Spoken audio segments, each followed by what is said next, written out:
Welcome to the Deep Dive. Today, we're going to step into a story that's, well, frankly shocking and incredibly sad. It sent ripples through the entertainment world just this week. Yeah. We had the devastating news about Robin Kay, who many will know as a longtime music supervisor for American Idol, and her husband, Thomas Duca, both found dead. It's deeply upsetting news. It really is.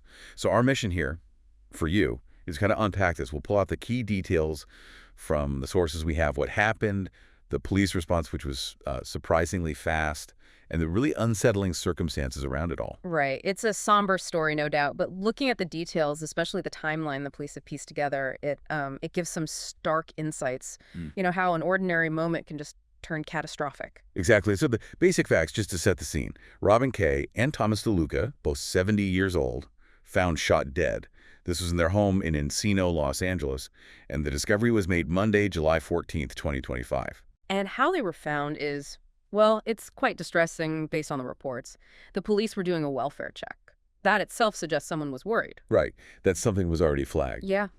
And apparently when they got there, the officers found a trail of blood that led them to actually force entry, breaking through a glass door to get inside. God, that's grim. And inside. Yeah.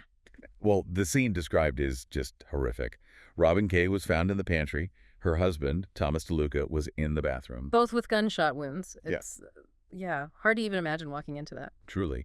And amid all this tragedy, the sources really highlight Robin Kay's career, her impact. She wasn't just, a name on a list. She worked on American Idol for more than 10 years. Yeah, it started back in 2009, I think. A really long run. She was clearly a major part of that show's sound and feel. Absolutely. And her work went beyond Idol.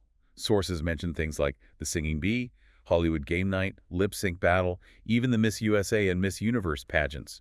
So, a really significant figure in music supervision for television, an industry veteran. Definitely. And you see that reflected in the industry's reaction. Yeah. American Idol put out a statement calling her a cornerstone of the Idol family. They said she was truly loved and respected. That tells you a lot, doesn't it? It shows the kind of personal impact she had, not just professional. These productions become like families. Yeah, exactly. It really underscores how deep those connections run and how wide the loss is felt.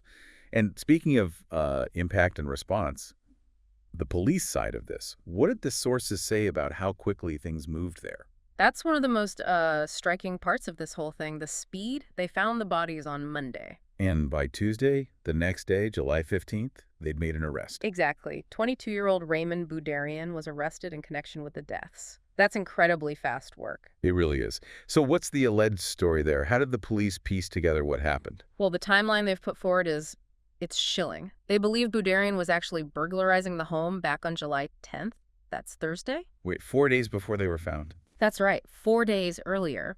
And crucially, Robin and Thomas were apparently away when he broke in. Oh, wow. Okay. The tragedy unfolded, according to police, when the couple came home unexpectedly while he was still inside the house. Oh, no. So they walked in on him. That seems to be the sequence, yes. Police reports state that a confrontation then happened, and it resulted, in their words, in the suspect taking their lives. So it wasn't like they were targeted specifically. Yeah. It was a burglary gone horribly, horribly wrong because they came home. That appears to be the narrative based on the police statements, yes. A random home invasion that turned fatal upon the homeowner's return. And the sources, they gave some specifics about the incident itself. They did. One detail mentioned is that the suspect, Budarian, was reportedly inside the house for about 30 minutes. 30 minutes before they came back. Before the confrontation, yes. That's the estimate provided. And maybe the most unsettling detail, the one that really sticks with you, is how he's believed to have gotten in. How? Through an unlocked door. Oh, man. Not forced entry, just an unlocked door. Just an unlocked door.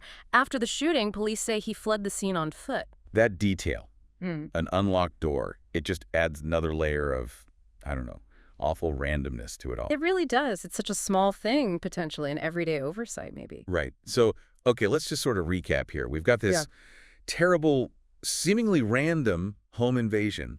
A couple returns home, interrupts a burglary, and tragically loses their lives. Robin Kay, a respected figure in the entertainment industry, and her husband, Thomas Duca. And then, remarkably swift police work leads to an arrest just a day later. Yeah, very rapid resolution, it seems, in terms of identifying and apprehending a suspect. But that detail, the unlocked door, it just hangs there, doesn't it? It really does. It wasn't a violent break-in, smashing glass, or kicking down a door based on that report. It was just an opening, an opportunity created by something seemingly mundane. It makes you think, doesn't it, Right. about how fragile that sense of security can be, how a simple thing, an unlocked door, Yeah. could intersect with, well, with this kind of devastating outcome. Absolutely. It prompts reflection, I think, not just on the tragedy itself, but on those small moments, those everyday routines. What does this detail, this unlocked door in the midst of such horror, make you consider about your own environment, your own sense of security, real or maybe just perceived?